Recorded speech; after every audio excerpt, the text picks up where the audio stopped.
Corona जैसी वैश्विक महामारी के कारण जहां लोग तालाबंदी में हैं, बीमारी से डरे और सहमे, प्रकृति स्वस्थ संपन्न नजर आ रही। नर्मदा जहां नगर की गंदगी और आम आदमी की बेरुखी से प्रदूषित हो रही थी, उसी नदी का जल अब स्वच्छ प्रवाहित नजर आने लगा। नहाने, कपड़ा धोने तक अपने वाहनों को नर्मदा में धोने वाले लोग घरों में दुबके हैं। संत समाज प्रसन्न है और बीमारी से दुखी भी, लेकिन अपील करता है कि नदियां जीवनदायिनी है, उन्हें सदैव स्वच्छ और सुंदर बनाए रखना होगा। ये मंडला का सहस्त्रधारा पर्यटन स्थल है, जहां प्रत्येक दिन सैकड़ों लोग पहुंचते हैं, लेकिन बीते एक महीने से यहां पर्यटन बंद है।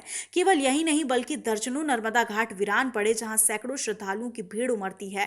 पूजन आरती तो दूर दर्शनों तक लोग नहीं पहुंच पा रहे। कोरोना महामारी की दहशत और तालाबंदी के दहशत से आदेश से जहां आम जीवन प्रभावित है, वहीं बरसों से प्रदूषित हो रही नर्मदा स्वच्छ हो रही। जानकर बताते हैं कि नर्मदा में सीधे जाने वाले गंदगी और आम आदमी के हस्तक्षेप नहीं होने के चलते नर्मदा का पानी हरितिमा ले रहा है। नर्मदा जी का जो जल है पहले की अपेक्षा निर्मल और स्वच्छ हो गया है। इसके पूर्व जब लॉकडाउन नहीं लगा था, पर्याप्त संख्या में लोग मां नर्मदा के तट पर आते थे, तो मां नर्मदा का जल जो है गंदला दिखाई देता था और मां नर्मदा के तट पर साबुन के पैकेट्स और रैपर इत्यादि दिखाई देते थे। लेकिन अभी घाट और मां नर्मदा का जल बहुत ही निर्मल और स्वच्छ हो गया है, जो स्पष्ट दिखाई देता है। मां नर्मदा के अंदर पड़े हुए कंकड़ पत्थर तक जल के नीचे दिखाई देते हैं। उन 16 नालों की बात की जाए तो क्या कहेंगे? संभवतः 16 नालों में भी अभी बहुत ज़्यादा गंदगी नहीं आ रही है, इसलिए मां नर्मदा के जल में वो गंदगी दिखाई नहीं देती है जो पहले दिखाई देती थी। नर्मदा का जल जो अस्वच्छ रहता था, अशुद्ध रहता था, वह बड़ा निर्मल दिखलाई दे रहा है, शुद्ध दिखलाई दे रहा है। और उसका बड़ा कारण यह है कि हम सामान्य रूप से जल का जो दुरुपयोग करते थे, वो दुरुपयोग हम नहीं कर रहे हैं, बल्कि उपयोग भी नहीं हो पा रहा है लॉकडाउन के कारण।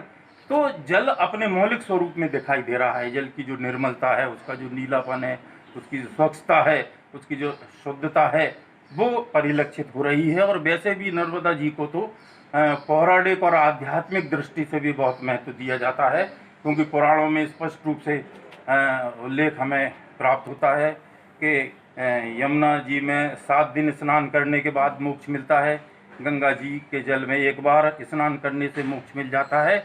लेकिन नर्मदा जी के दर्शन मात्र से ही हमें मोक्ष की प्राप्ति हो जाती है। और ये भी पुराणों में कहा गया है कि पापियों के पाप धोते धोते गंगा मैली हो जाती है, तो वर्ष में एक बार वे स्वयं यहाँ नर्मदा जी में आकर के स्नान करके अपने को पवित्र बनाती है। तो ऐसी पवित्र नदी के तट पर हम रह रहे हैं। और वैसे भी आर्थिक दृष्टि से भी देखा जाए तो मध्य प्रदेश की वो जीवन रेखाएं, सिंचाई की दृष्टि से, पेयजल की दृष्टि से और विद्युत निर्माण की दृष्टि से हमें बहुत जल उन्होंने उपलब्ध कराया है। मंडला से अरविंद सोनी की रिपोर्ट।